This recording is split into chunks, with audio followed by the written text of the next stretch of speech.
Vault B temple Padmanabha स्वामी के बारे में। ये वीडियो थोड़ा लंबा है और इस टेम्पल के बारे में हर चीज कवर करता है, तो आइए शुरू करते हैं। भारत में केरल राज्य की राजधानी शहर तिरुवनंतपुरम में श्री अनंत पद्मनाभ स्वामी मंदिर एक पुराना मंदिर है।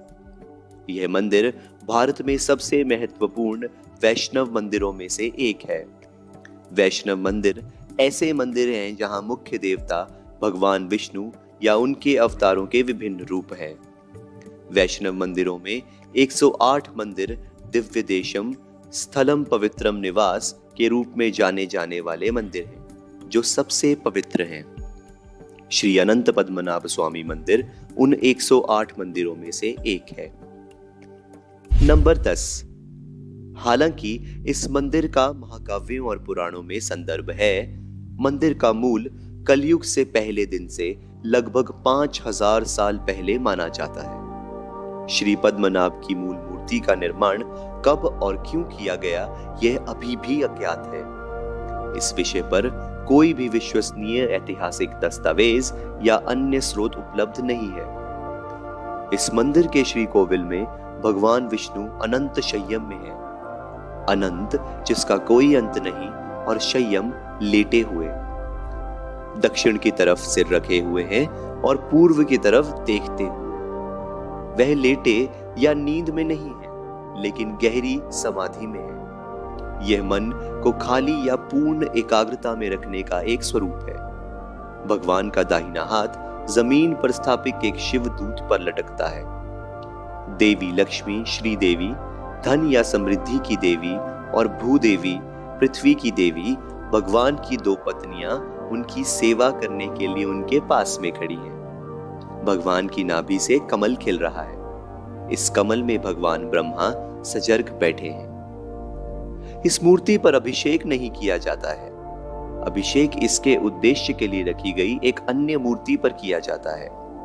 यह व्यवस्था शालिग्राम और कड़ू शर्कर योगम, कच्ची गुड़ और जड़ी बूटी का मिश्रण से मूल मूर्ति को होते नुकसान से बचाने के लिए किया गया है। देवताओं की फूलों से पूजा की जाती है। मूर्ति को नुकसान से बचाने के लिए मोर के पंखों का उपयोग करके ये पूजा किए गए फूल हटाए जाते हैं। नंबर 9। मंदिर के गुप्त तहखाने से आश्चर्यजनक 1 लाख करोड़ रुपए के अलंकार और कीमती सामान पहले ही मिल चुका है। अब बड़ा सवाल ये है कि इन सभी धन का नियंत्रण कौन करेगा। ऐसी संपत्तियां आमतौर पर प्रशासकों द्वारा मंदिर को संचालित करने और गरीबों को सेवाएं प्रदान करने के लिए उपयोग की जाती हैं, लेकिन वे अक्सर विवादों और तकरारों का विषय बन जाता है। केरल के सरकारी अधिकारियों का कहना है कि राज्य मंदिर या उसके खजाने पर वे नियंत्रण नहीं लेंगे। यह कदम कुछ कार्यकर्ताओं ने सुझाया था। एक प्रत्यक्षदर्शी ने कहा, खजाना शिष्यों और विश्वासियों से मंदिर में दान किया गया है। यह मंदिर की संपत्ति है और इसका राज्य के साथ कुछ लेना देना नहीं है। माना जाता है कि यह कीमती सामान मंदिर में हजारों सालों से जमा किया गया था, जो देवताओं को दान किया गया था और बाद में विभिन्न राज्य वंशों जैसे चेरस, पांड्या, त्रावणकोर शाही परिवार, कोलाथिरस, पल्लव, चोल और अन्य कई राजाओं जो दक्षिण भारत और उसके बाद इतिहास में मेसोपोटामिया, जेरूसलम, ग्रीस, रोम और बाद में यूरोप और अन्य देशों के शासकों और व्यापारियों के विभिन्न औपनिवेशिक शक्तियों को दर्ज किया गया था। ऐसा माना जाता है कि ये मंदिर में त्रावणकोर राज्य के शाही परिवार द्वारा मंदिर में जमा किया गया था, जिसे 1947 में भारत स्वतंत्र होने के बाद स्वीकारा गया था। मंदिर के अंतर्गत कुछ मेहराब लगभग 150 वर्षों से नहीं खोले गए हैं। नंबर 8। मेथड मनी एक क्लॉक टावर है जो पद्मनाभ स्वामी मंदिर के बगल में स्थित है। यह कहा जाता है कि 1840 के दशक में महाराजा स्वाति थिरुनाल राम वर्मा के शासनकाल के दौरान स्थापित किया गया था। आप स्पष्ट रूप से देख सकते हैं कि यह एक टीपू, 2 बकरियां और घड़ी की मशीन का वर्णन करता है। यह भी एक इतिहास है कि टीपू सुल्तान द्वारा त्रावणकोर पे आक्रमण के सफल प्रतिकार की स्मृति में इस घड़ी की स्थापना की गई थी। नंबर 7, ये मंदिर केरल की स्वदेशी शैली और पड़ोसी राज्य तमिलनाडु में स्थित मंदिरों से जुड़ी वास्तुशिल्प की द्रविड़ शैली के जटिल संलयन से बना है, जिसमें उच्च दीवारें हैं और 16वीं सदी के गोपुरम, जबकि मंदिर का मूल स्थान कासरगोड जिले के कुंबला में अनंतपुरम मंदिर है। कुछ हद तक वास्तुशिल्प के रूप से आपने शायद इस मंदिर के बारे में सुना होगा, जहां मगरमच्छ भी शाकाहारी प्राणी। नंबर 6, विषुव यानी इक्विनॉक्स 2 बार होता है, वसंत ऋतु में 1 बार और 1 बार शरद ऋतु में। ये घटना प्रत्येक वर्ष 20 या 21 मार्च और 22 या 23 सितंबर को होती है, और इन दोनों दिनों में समान समय के दिन और रात होते हैं। विषुव पर सूर्य श्री पद्मनाभ स्वामी मंदिर के गोपुरम के मध्य भाग के साथ नीचे जाता है। मंदिर गोपुरम इतनी अच्छी तरह से बनाया गया है कि विषुव पर सूर्य सभी दरवाजों से होकर ही गोपुरम के बीच में से गुजरता है। सही में एक इंजीनियरिंग का चमत्कार है ये। नंबर 5, केरल के तिरुवनंतपुरम के सदियों पुराने श्री पद्मनाभ स्वामी मंदिर भारत में सबसे अमीर तीर्थ स्थानों में बनने में है। मंदिर के गुप्त तहखाने में लगभग 1 लाख करोड़ रुपए की कीमत के अलंकार और कीमती सामान पहले ही मिल चुके हैं। केरल में 16वीं शताब्दी के श्री पद्मनाभ स्वामी मंदिर से अब तक 22 अरब डॉलर यानी 1 लाख करोड़ रुपए के स्वर्ण, गहने और मूर्तियां बरामद हुई हैं। माना जाता है कि खजाना कोष में ये अब तक की भारत की सबसे बड़ी खोज है। नंबर 4, इसमें पत्थर पर एक शानदार और बढ़िया स्थापत्य कला की गई है। इसे आर्यमकाल मंडपम और सप्त स्वर मंडपम के नाम से भी जाना जाता है। यह स्तंभों के 28 कटघरे से समर्थित है। चारों कोनों पर रहे स्तंभों पर तपतपाने से संगीत का निर्माण होता है। ये स्तंभ सुशोभित नक्काशीदार आंकड़ों से आधी और पूर्ण नक्काशी से सजे हुए हैं।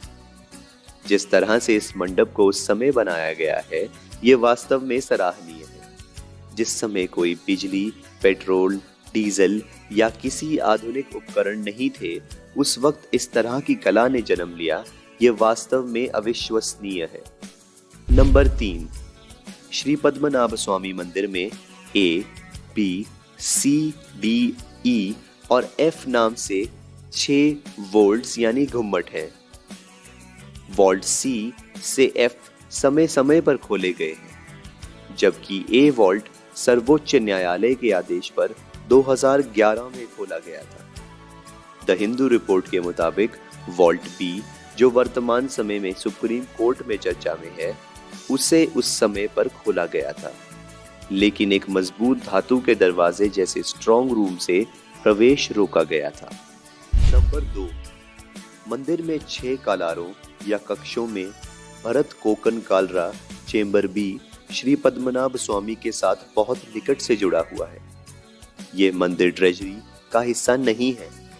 इस पवित्र चैम्बर में श्री चक्रम, श्री पद्मनाभ स्वामी की एक मूर्ति और प्रमुख देवता का प्रभाव बढ़ाने के लिए कई कीमती सामान हैं, जबकि बाकी के वॉल्ट्स वर्ष में कम से कम 8 बार खोले जाते हैं और वॉल्ट B मुख्य वॉल्ट है।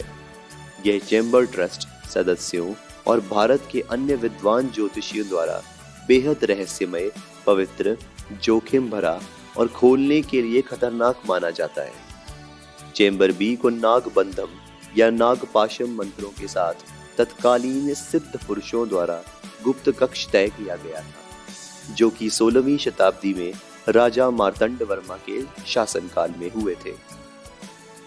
नंबर 1, ऐसा कहा जाता है कि इस तरह के गुप्त वॉल्ट का दरवाजा एक उच्च विद्वान, साधु या मांत्रिक द्वारा ही खोला जा सकता है, जो गरुड़ मंत्र का जाप करके इसका नागबंधम या नागपाशम का निवारण करने से ज्ञान से परिचित हो। इसलिए इसके सिवा इस दरवाजे को किसी भी माध्यम या किसी से भी खोला नहीं जा सकता है।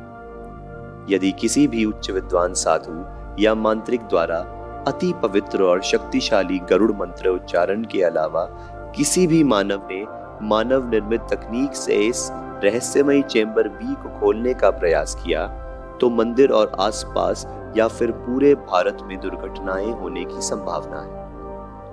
एक बार आदेशों के अनुसार इसे खोलने का प्रयास भी किया गया था, लेकिन वे व्यक्ति के साथ कोई आकस्मिक दुर्घटना घट गई। बाद में इसे स्थायी रूप से बंद कर दिया गया था। यह कहा जाता है कि कोई शक्तिशाली साधु या योगी द्वारा गरुड़ मंत्र के उच्चारण से ही ये दरवाजा स्वचालित रूप से खुल जाएगा और किसी भी अन्य मानव प्रयास की आवश्यकता नहीं रहेगी। ऐसा भी कहा जाता है कि भारत के वैदिक ज्योतिषियों ने एक बार दरवाजा खोलने की बहुत कोशिश की, लेकिन वे ऐसा करने में असमर्थ रहे। ये मान्यता है कि अगर किसी साधु द्वारा इस मंत्र का ठीक ढंग से जाप किया जाए तभी ये दरवाजा खुलेगा, अन्यथा दरवाजे की रक्षा करने वाले शक्तिशाली सांप जो लोग दरवाजा खोलने की कोशिश करते हैं उन पर कहर बरपाएंगे। तो दोस्तों, कैसा लगा आपको हमारा ये नया वीडियो? नीचे कमेंट्स में अपने थॉट्स जरूर डालें। क्या लगता है आपको अगर इसे खोला जाए तो क्या होगा? समुद्र से पानी बाहर आएगा या अन्य कोई और